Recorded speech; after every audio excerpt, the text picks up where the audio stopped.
I've only been at Northern Kentucky University for 3 months. But the reason I came to the institution is the very reason that I know that every higher education administrator gets amped to come to work: strategic planning.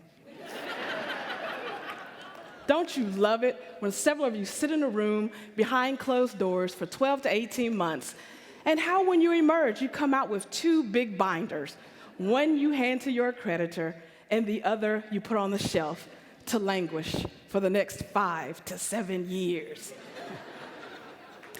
I've been at 4 colleges prior to NKU as a vice chancellor, and before that, a chief of staff.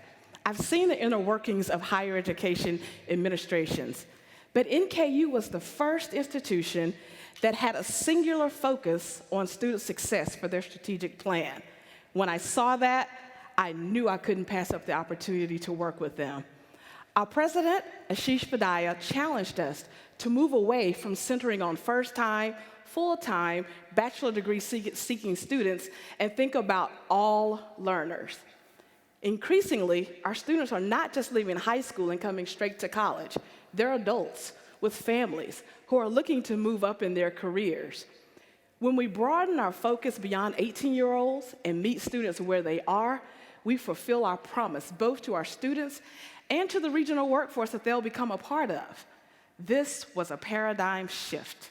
Instead of expecting our students to be ready for college, we were flipping it and becoming student ready. Like me, President Vadaya is pretty new to NKU. When he arrived in 2018, right at the end of the current strategic plan, he heard that the campus wanted a shorter process that was more creative and more focused. The president says, "I don't want a traditional framework. I need it to move quickly and to be nimble." Higher education changes too quickly to take a year or 2 to develop a plan. Being an economist, he looked for out-of-sector approaches. He found the 3-box solution, which large corporations like IBM and Tyco have implemented. 3 boxes forces you to think about box 1, the present. How do we manage what we're doing right now? Box 2, the past. What things aren't working that well that we should selectively forget? Yes. And box 3, the future. What are those big ideas that we can build on into the future? And how do we take those resources from box 2 that we're forgetting and put them towards box 3 in innovations? I'm reminded of the axiom: if you want to go fast, go alone. If you want to go far, go together. But what if we wanted to do both? The old process of 12 people sitting in a room, slowly crafting a plan for everyone else, was not going to serve all of our students.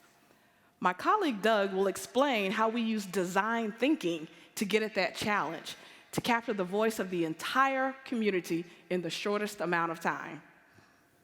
So design thinking starts at a point of empathy for students.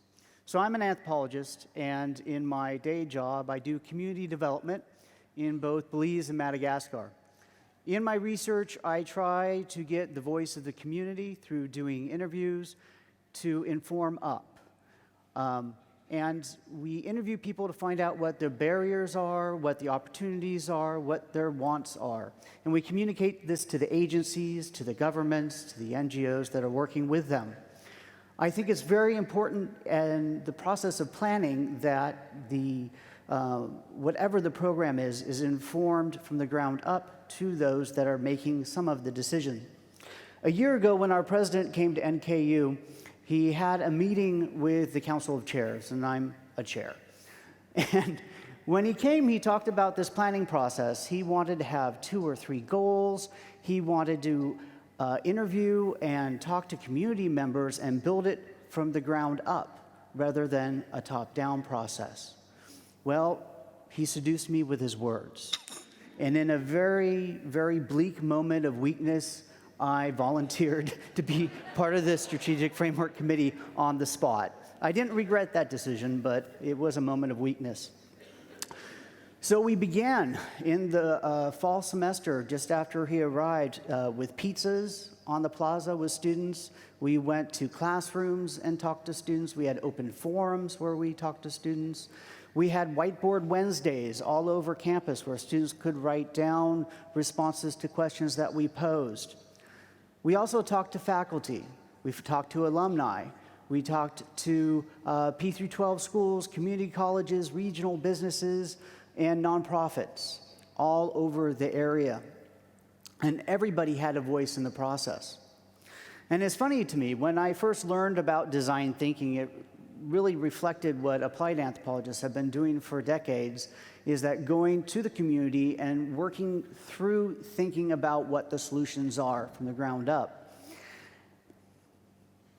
I'm waiting for the slide.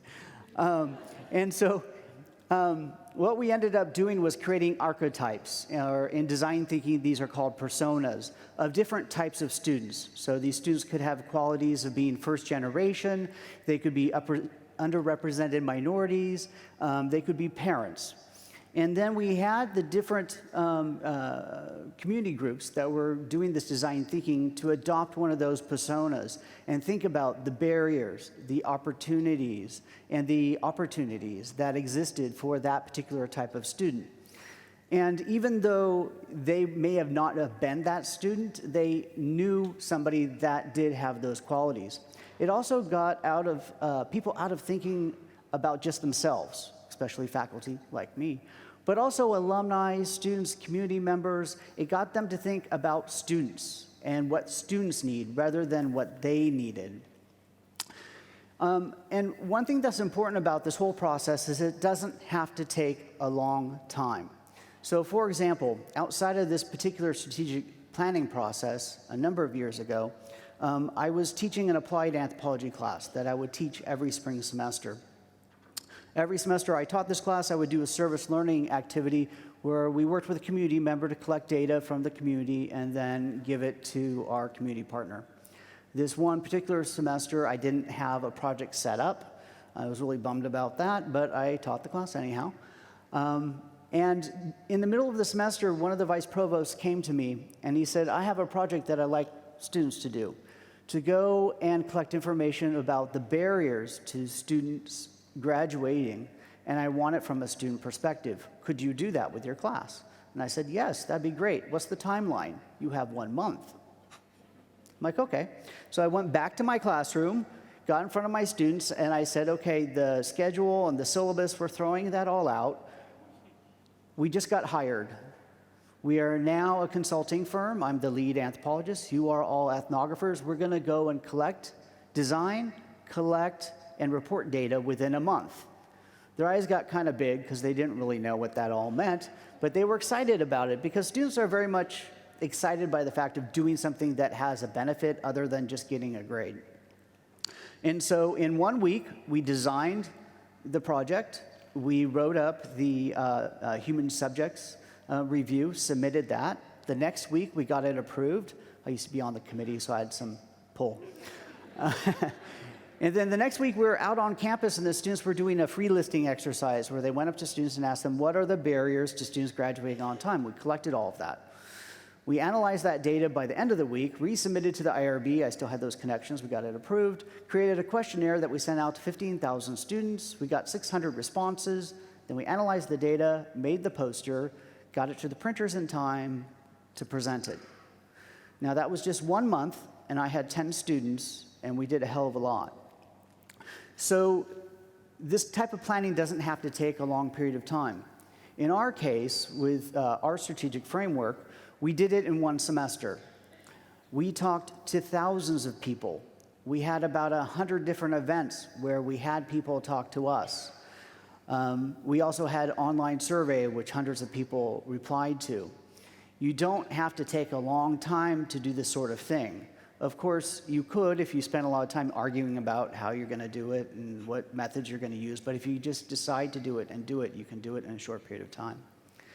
Our president understands that the world is changing quickly, and we can't wait to collect data for a whole year and then take another year to create a plan. That we needed to do it in the shortest amount of time as possible. The other thing that was really exciting about this plan is the faculty and the staff and the administrators on campus who were part of the planning process, either by just hearing about it through emails and also going to these events that we had where we got input. They got feedback fast. So they were into the process. They appreciated how quickly we were moving, and they were more engaged and invested in it. As a result of this process, our strategic plan now has 3 pillars: access, completion, career, and community engagement. Under each pillar, we have 5 objectives. We've now narrowed our initiatives down to the first 5, and we are moving. Now we scrutinize every decision and every budget initiative. How does it align with the plan? The speed at which this is moving is what's special about Success by Design. Just as Doug scrapped his course plan and quickly sprung into action with his students, so too has the rest of the campus. We are asking, what are we going to do in the next 30 days, not just the next 5 years? 2 weeks ago, we launched our first pitch competition, the NKU Innovation Challenge. Anyone on campus can pitch their ideas and apply for funding between $5,000 and $100,000 to help achieve our goals for Success by Design. Our nimbleness allows us to fail fast and iterate quickly. We anticipate that some projects will fail, and that's okay. We want to foster an environment where people feel comfortable taking risks. A project this fast and this widespread needs a single person to oversee it. So that's where I step in as the Chief Strategy Officer. We also wanted to create a model for others to follow into the future. Everything we've designed is available publicly on our website, Success by Design. Part of being nimble is being comfortable with uncertainty. We've been able to get people across campus comfortable with moving in nebulous directions. Our single obligation to student success makes it easy to see what needs to be done. I hope you join us in running towards student success. Thank you.